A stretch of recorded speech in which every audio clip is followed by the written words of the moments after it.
It's the Brad and John Show. The Brad and John Show. Today's date is October 3rd. It is a Friday, and this is the Brad block, the B block, the Bravo block, where what do I do in the B block, John? What do I do?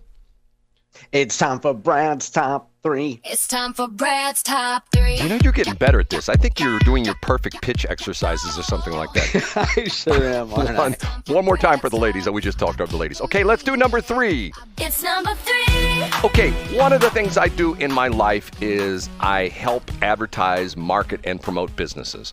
And sometimes I am faced with issues with businesses which have, shall we say, an identity problem. And I'm here to fix an identity problem. I'm sorry about that. My phone keeps dinging.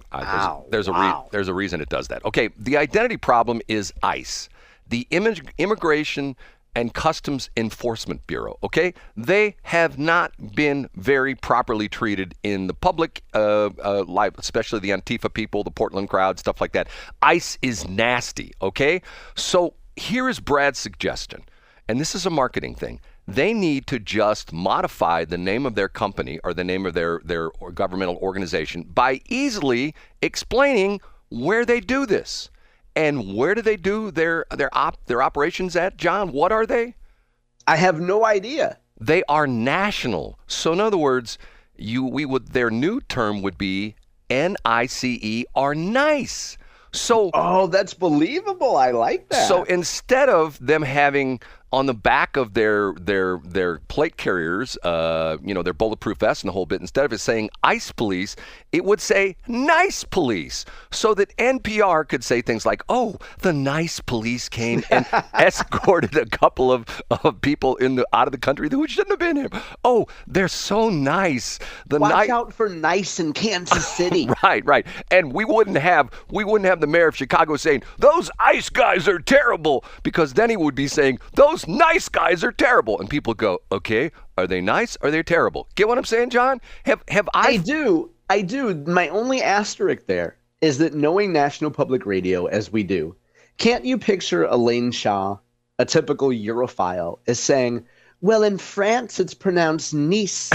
Well, see, the interesting part of it is you just gave part of the impetus of this, because they call themselves National Public Radio. They could just be public radio, but no, they're National Public Radio. So ICE could be nice. National Immigrations. What is it? What's the C?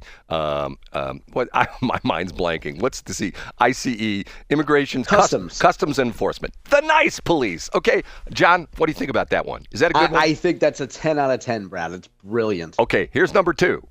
It's time for Brad's number 2. And this one is Brad It's time for Brad's number 2. putting on his radio nerd hat. Okay, I have found my new favorite radio station. And is it KDHX? I hear they're back on the air. Oh my God, this station's so good.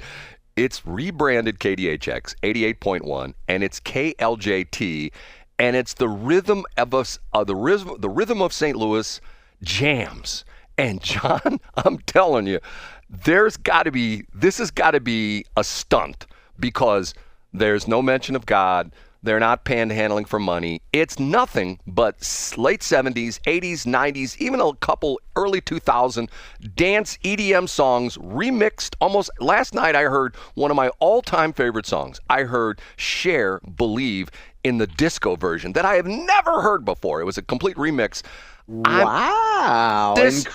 First of all, I wouldn't have pictured you liking that song. Oh my God. But that's amazing. Now, explain to us how this came to be. How are they operating a religious station with no references to our Lord and Savior? The amazing thing is, I think this is, as we call it in the business, or at least to be called stunting, because I believe this is a facade for something they're hatching down the road. Because last night, when I heard a promo, they've got some interesting things. Like, for example, one of the promos last night, I swear to God I heard this.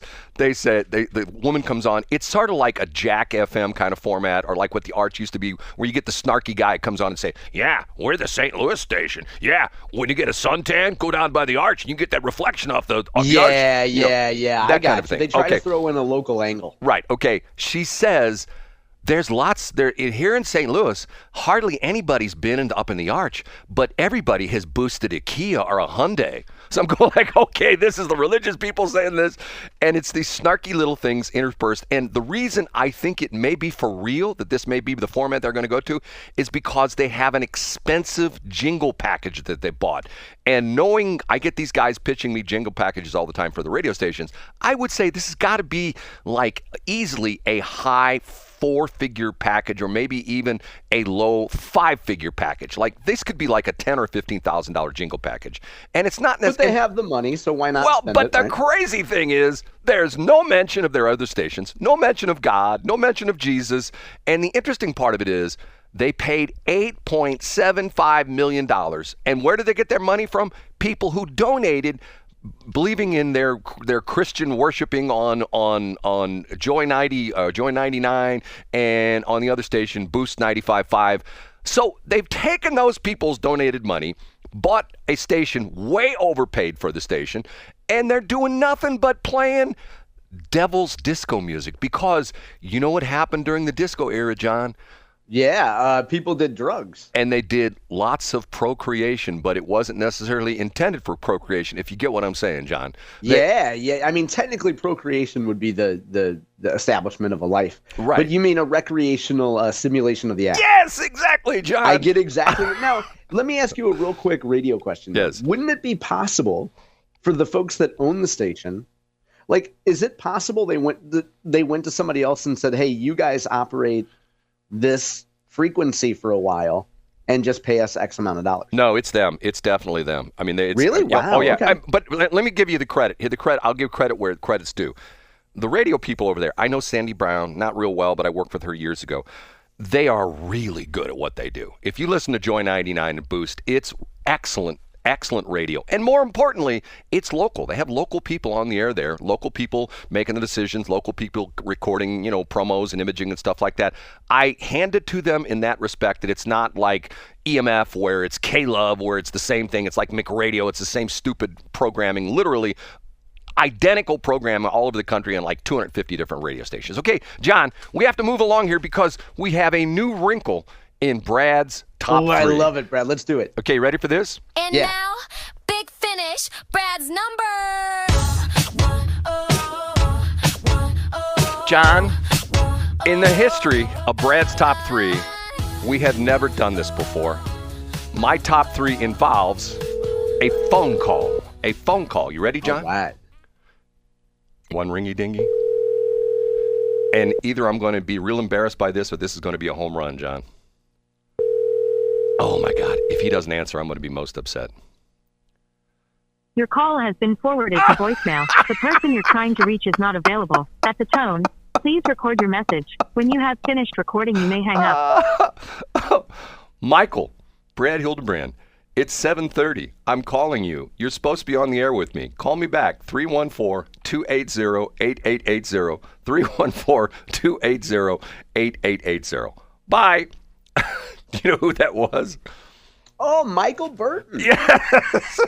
Did he? Now, tell us how this came to be, Brad. He calls me again yesterday. Matter of fact, you'll get a kick out of this because he calls me and I'm number 2 in the drive-through lane at your favorite place. What's your favorite place, John? Tell me. Chick-fil-A. Chick-fil-A. And by the way, every time I go there, I've told you about how I wasn't happy when the Chick-fil-A, I always order the same thing, the number 6, whatever it is, with 3 chicken tenders and the French fries and the drink. And I was not happy when it crossed the $10 barrier. Most recently, I know. Okay, so that's a great story. So get to Michael Burton. he calls me and I'm literally about ready to get my food. I'm number 2 And in what the time line. of day was this? Oh, it was about 11:30. Okay, and then how did the conversation go? I said to him, I go, dude, I'm in the drive-thru at Chick-fil-A. Can I call you right back after I eat my food? He says, yes. So I called him back about 20 minutes later, pulled in the parking lot next to Chick-fil-A and had my food. Okay, let me call him one more time. Let me see if just by sheer coincidence I didn't get the wrong number or something like that. This is so funny because we've now been stood up by both of these guys. Well, he might answer this time, Brad. Oh, we'll have to wait and see. Because I prepared for this, because if he doesn't answer, I'm going to play the Ballad of John and Michael. Your call has been forwarded to voicemail. The person you're trying to reach is not available. At the tone, please record your message. When you have finished recording, you may hang up. Michael, Brad Hildebrand, once again, 314-280-8880, 314-280-8880. Okay. I think... Now, Brad, tell us the complexion of the conversation. What possessed him to call you yesterday after, and for folks who are catching up, Michael at first said he would do an interview. Then Brad said that Michael could not script the anti-Boesch questions, at which point, according to you, Michael said, well, then I don't want to do the interview. Well, he started off the conversation by, and this is interesting, he listened to the show yesterday, and he said, I've got some issues with what you said about me yesterday. And I said, okay, what are they? And he said, I never said I wouldn't do it, the show. And he did sort of say that. But he did say that I asked him goofy questions, he would not do the interview. So he didn't definitively say. So in other words, he still wants to script the opportunity to criticize John Boesch. He still wants to dictate the terms of that conversation, but he wants to pretend that he's not dictating the terms of the conversation. Well, here's what's interesting. He took issue with the fact that I said he's a regular on Mark Cox's show and on Tony He probably Colombo's. Didn't say that, and that's why I pushed back on you, because I could believe the fact that Michael didn't suggest that. And let me interrupt, Brad. I go to Mark Cox's podcast page literally every morning. Well, not Sundays and Mondays. But I go, and I've never seen Michael on the show. So I doubt that Michael would have bragged about always going on conservative shows. So I think that might have been a little embellishment or a misunderstanding on your part. Well, but I asked him, I said, well, didn't you tell me you've been on more than once? And he says, yes. And I said, okay, how many times have you been on Mark Cox? And he says, 3 or 4 times. I said, how many? Okay, so that's not a regular guest. No, John, hold on a minute. Tell us more about the conversation. No, hold on a minute. I said to him, I said, Michael, and then he talks about Tony Colombo, who's been on 4 or 5 times. He's been on Vic Porcelli. And on the previous conversation, he told me he doesn't like Vic Porcelli's co-host, who is Ken Williams, I think. I don't know who Ken Williams is. Okay, that's okay. But I said to him, Michael, ask me how many times I've been on those shows. He says, how many times? I go, 0. So you are a regular guest, because if you've been on there. So that saying a regular guest, like you said yesterday, was a complete embellishment, as I assumed. And then how did the rest of the conversation go? So he said he's decided to go on. But here's the interesting thing. And God, once again, we made this agreement. You heard his voicemail. I've called him twice. He's did not answer. We left the conversation. If I go back and read the texts, he definitely said. Matter of fact, this is what's interesting. Yesterday afternoon, hold on a minute. I hit his phone number again. I didn't want to go. Yesterday afternoon, we originally agreed to 7:45. And then at 2:14 yesterday afternoon, he says, could you possibly do 7:30 a.m.? I have a meeting at 7:45. And I said... Yeah, which is not believable. And I said, okay, sure. And I said, you're going to mess up our schedule, but for you, no problem. And he says, thank you. Okay. So he says to me, I'm paraphrasing what he said. He says he has to be careful with his exposure on right-wing media. And once again, I don't necessarily consider at least my part of the show to be right-wing media. Right, I get it. So why does he have to be careful? Because he could lose some of his committee assignments. So I'm going like... Hold on. I have to interject here. The House super minority leader is Ashley Aune. And I can't say I have to take responsibility. Sometimes I poke fun at Ashley Aune because she predicted the Democrats would win more seats than they did last year. And I think it's fun to poke at the super minority. I think Ashley Aune is an incredibly reasonable, clear-thinking woman. And I don't think that Ashley Aune would hear about Michael Burton going on a silly political comedy type of show, having a conversation, and think, wait a minute, Representative Burton where is he from? Something called Lakeshine or something like that? Some Hoosierville town? We can't have him on those prestigious committees carrying Democrat legislation. We must strip him of his committee assignments. Ashley Aune is a really smart, responsible woman. She's not going to punish Michael Burton for going on some silly radio show. But John, the funny part of this is that not the funny part, the part that, and once again, I had to go over to the the cemetery in Madison County yesterday and stand at my former journalist professor's grave, Dr. Camille Winter, and talk to him. And on the way back, he said, all of a sudden, I'm driving down the highway, and my radio starts doing this, and all of a sudden, I hear this voice, Brad? I go, yes, this is Dr. Winter. I was asleep when you came by before, but I have to commend you. You are doing the public's work. Keep it up. And I go, thank you, Dr. Winter. Thank you, Dr. Winter. And now I get stiffed by the interview. The amazing thing for me is this shows you how politics is controlled by the parties and especially the funny part of this is the Liberal Party. And if you go to the I can't even talk, the dictionary definition of liberal, well, I'll pull it up right now. Okay, we get it, Brad. I mean, we have an intelligent audience here. And here's where you're wrong. You can stop looking it up because everybody that listens to the show understands the point you're making. Where you're wrong, Brad, is that Michael Burton is using this as an excuse to not be on the air with you. Ashley Aune, again, I can't believe I'm in a position where I'm defending Ashley Aune. Ashley Aune is an incredibly smart woman who is not going to hear about Michael Burton being on some conservative radio station that's based in Washmo and St. Charles County and West St. Louis County and Warren County and think, oh my gosh, how irresponsible of a member of my caucus. I must strip him of his committee assignments. That's not who Ashley Aune is. Ashley Aune right now is thinking about, gosh, how do I win some seats? How do I flip that close seat in St. Charles County? She's not thinking about Michael Burton, Brad. Come on. John, the term liberal refers to a political and moral philosophy centered on individual rights, liberty, and equality. Yes, under everybody the law. that's listening to this that has ever taken a freshman college political science class knows that. And your point is taken, Brad, but let's advance here. Okay. What I think this is really about, that as of now, and we might hear from Michael by the end of the show, so let's give him a little bit of leeway here. I don't think so. The main thing, I think the main challenge facing mediocre suburban men is that they tell people in their life, friends, significant others, family, that they're going to do something, and then they don't follow through. When a mediocre suburban man says that the woman in his life is nagging him, what he's really saying is, my wife keeps reminding me of all the stuff I said I was going to do that I never followed through on. So in the last week, 10 days, we've had two men who just happen to be South St. Louis County Democrats. But we have two suburban men saying they will do something, saying they will do radio interviews, and then they flake. Can you imagine how many times they've told people, I don't know, in their campaign, hey, I'm going to write you that check. I owe you about $1,000. Here's that check. Can you imagine how many times, and let's remember Michael Burton gave $1,000 to the St. Louis County Democratic Central Committee. I'm certainly not referring to anything else. How many times did they tell somebody in their life, honey, I know I'm totally going to clean the garage this weekend.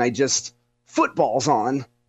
Anyway, we have suburban men saying they will do something, and then they don't do it. That, Brad, is the state of men in 2025. John, I'm going to take this opportunity, and you've already previewed it, correct? You've heard the song I put together? I listened to like the first 10 seconds, and I realized it wasn't worth my time. And then I figured you'd play it on the air so we could hear it on the air. Here it is right now.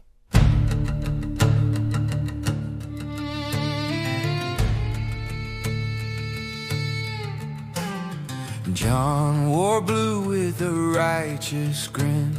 Michael stood firm, but his patience wore thin. The room was quiet, the stakes were high. A storm was brewing in their sky. Oh, John and Michael, friends no more, shouting louder than the ocean's roar. One was wrong, the other was right. They danced their fight in the pale moonlight.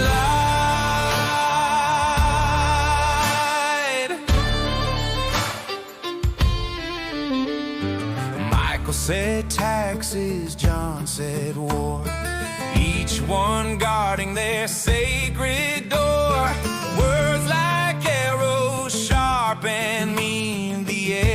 turned heavy, the tension keen. Then came the moment no one feared. John reached out and pulled Michael's beard. Oh, John and Michael, friends no more, shouting louder than the ocean's roar. One was wrong, the other was right. They danced their fight in the pale moonlight.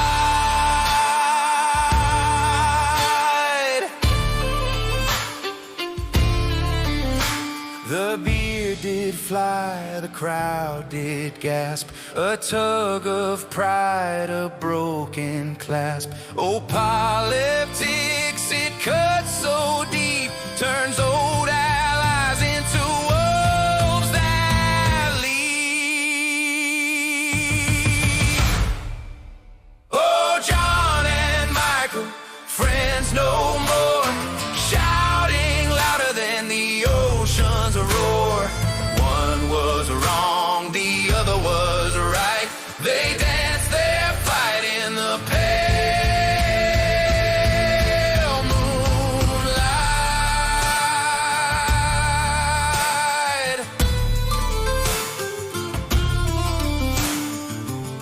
John, what do you think? The Ballad? I stand corrected, Brad. And I have to admit, when you sent me the song yesterday, I X'd it out because I thought the song was about me and Michael Burton, and I just realized you wrote the song about John Boesch and Michael Burton. The Ballad of John and Michael. It's so good, Brad. I stand corrected. I thought it was going to be some nonsense, but it's actually quite emotional, and it encapsulates the battle quite well. And trust me, it took me a long time to do that, and it has sort of that Garth Brooks kind of vibe to it. It does. It's very much The Thunder Rolls. Yes, exactly, exactly. So that's the Ballad of John and Michael. Okay. Hey, it's 7:45. We still might hear from Michael Burton. I don't think so. Maybe he's chasing down that $1,000 that he gave to the County Democratic Central Committee.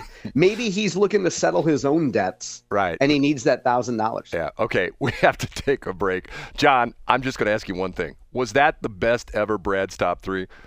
It's the best ever Brad's Top 3. Okay, here we go. Thank you for that pat on the back.